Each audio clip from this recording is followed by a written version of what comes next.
కుబేరుడికి వడ్డీ కడతా, కొంత నా జేబులో ఖర్చులకి పెట్టుకుంటా. యుగధర్మం. ఆయన కూడా యుగధర్మం పాటిస్తూ ఉంటాడు. అందుకని నేను మీకు ఎన్నో చోట్ల చూపిస్తే ఆయన యుగధర్మం పాటించడం ఎంత గొప్పగా పాటిస్తాడో. కాబట్టి కొంత ధనదుకిచ్చి, కొంత ధనతుకు వడ్డీకిచ్చి, నేను వింతలీల చేయుచుండెదననుచు మచ్చికను బలికే.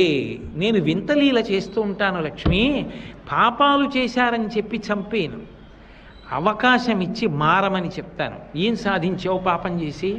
ఏం సుఖపడ్డావు? ఏం సంతోషపడ్డావు? ఏం రక్షింపబడ్డావు?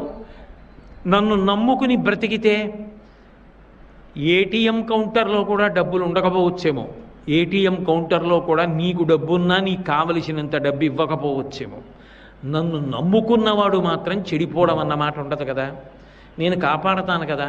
కలలోనంతన్మున్నెరుంగని మహాకష్టాత్ముడైనట్టి